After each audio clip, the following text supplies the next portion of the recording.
Alright, so in our last video we left off where we created our products table, and we created that table with two columns on it: a name column that is that holds data of the varchar type up to 40 characters, and then we have a product code column that holds data of the integer type. And real quick, before we hop into learning how to insert data into this table, I just wanted to point out a couple things about these data types. You can find information about what sort of data types you can use on a particular database by looking at the documentation. For us, we're using Postgres right now. So to see what Postgres calls the columns, the data types that you can use in columns, if you pop over to their documentation here, you can see right now I'm looking at the PostgreSQL 14 documentation. There's a chapter 8 called data types, and here it has all the different data types that you can use to set up your columns. Now, a lot of this stuff will be or a good amount of this is similar from one database to the next, like Postgres and MySQL, but some things will be different. So that's why it's always good to come and look at the respective documentation for whatever database you're using, and just to check, is the data type you want to use allowed, or what do they use, for any given database. So I just wanted to mention that stuff here, and we're going to stick with Postgres right now, and we're going to see more data types for different columns as we kind of progress through this course here. But for now, I just wanted to point that stuff out and kind of give you somewhere you can look for documentation about these data types. So we, in our table definition, we used an integer type and then a character type. So if you would click into this, we can go ahead and do it now. You can see here's our varchar type right here. So that's what we are using back over in Table Plus here, as you can see right here. So with that kind of covered for now, let's look at how we can insert some records or some data into this database table. So in a previous video, I think I mentioned, like a toothbrush could be a product that we're selling, and a bar of soap could be a product that we're selling. So let's try and insert both of those into this table. So the way we do that, I'm going to clear this out. So what we need to use now is two new keywords. The first one will be insert, and then the next one will be into. So we say insert into, and then we provide the name of the table that we want to insert some data into. So in this case, it's going to be our products table. Okay? And then next, what we need to do is set up a set of parentheses. So inside of here, inside the set of parentheses, this is where we're going to specify the columns that we want to insert some data values into. So in this case right now, for our products table, let's insert into both. So insert into the name column and the product code column. Okay, and then I'm going to come outside of these parentheses, and I'm going to hit enter here. Oops, not for that, sorry. I'm going to hit enter to go into the next line. And now what we want to do is we want to specify what data values do we want to insert into these two columns for a new product row. So the way we do that is we use another keyword called the values keyword, or called values. So we'll say values, and I'll tab to complete that. And now we can open up a set of parentheses, and now here's where we can pass the corresponding values that will be inserted into each of these columns. Now the order in both of these cases, right here, and then the values that we're going to list out here, the order in which we lay this stuff out is important. They need to match up, so we want to make sure to type a string first that will populate the name field for a new row, and then we want to pass an integer next to be inserted into the product code row. So let's go ahead and do that now. So I'm going to use I'm going to use single quotes here, and I'll just say toothbrush. Okay, and then I'm going to put a comma, and then let's say, I think I said 1379 in a previous video.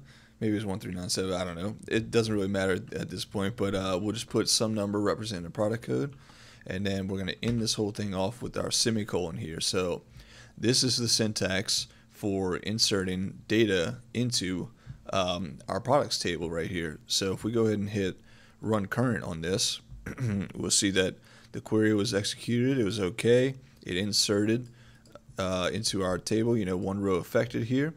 And if we come over to the sidebar here and we click our products table, let me expand this column a little bit. We can see that in this products table here, it has one row inserted into it. For let's see, for this first row has toothbrush for the name, and it's got 1379 for the product code. So we successfully inserted that toothbrush information into our database here for into the products table. So that's our first look at inserting data into a table. Now, you're not limited. You can't just do, or you don't have to just do one at a time. Like, I wouldn't have to come back here and then say, okay, let me do soap bar, and then change this up. I don't know. Let's do 4398, right? We can do one at a time if you want, but let's say we wanted to do a soap bar and I don't know what else. Maybe some dish soap, or how about a sponge? How about that? So the way we could do that is we can actually say, let's go down a new line here. Let's bring this down. And then at the end here, outside the parentheses, let's go ahead and get rid of our semicolon. We'll put a comma, open up a new line, and then a new set of parentheses. And then I'll say sponge, okay? And then that product code, let's just do 3421. Come outside of our parentheses, hit a semicolon. And then now if we go and run current, we'll see the query was successful and it inserted 2 rows into our table. So if we pop back over to our products tab over here, where we see the products table, if we come in here and we refresh, we can see now we also have the soap bar and the sponge in addition to our toothbrush row inside of our products table. So this is really cool. Like, now we're starting to kind of get down and dig into the SQL syntax for being able to manipulate and work with data in our database. All right, so to end out this video, I'm going to issue another little challenge here, another little exercise. So I'm going to write 3 products out here. First, I'm going to get rid of that statement there, and then I'm going to write 3 products out here real quick. Let's just say glasses. How about a remote? And then whoops, remote. Nope, don't want that. And then how about a shirt? Okay. And then I'm going to give them, I don't know, some random 4-digit product codes. Let's see.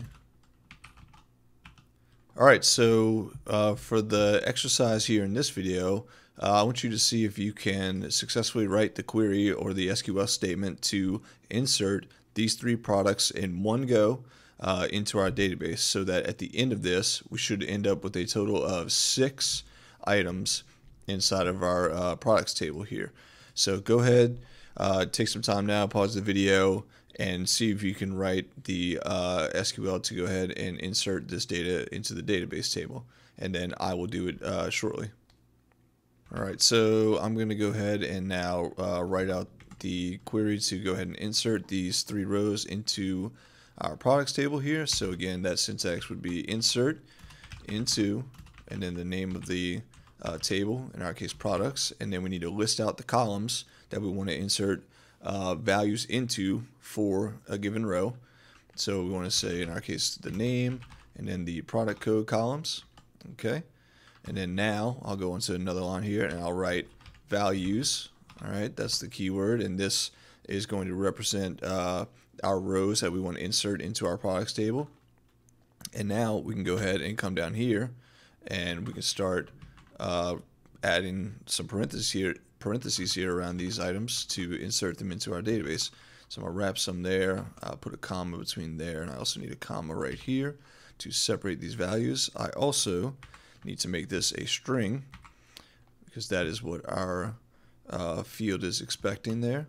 So again, I'll do an open parenthesis, come over here, add a closing single quote, add my closing parenthesis and a comma, come on to the next line, give it some space, and then go ahead and wrap shirt in quotes, put a comma to separate our values, and then now in this last line here, I'm not going to put a comma, but I'm going to end it with a semicolon, indicating that this is the end of our SQL query that we want to run here. So with that, I'm going to go ahead and say run current, and then we'll see that the query was okay and it inserted 3 rows. If we come back to our products table now and we refresh, we now see that indeed we have a total of 6 products inside of our products table. So here we go. We're off to a great start here. In the next video, we're going to look at how we can now write queries to get data out from this products table. So I will see you there.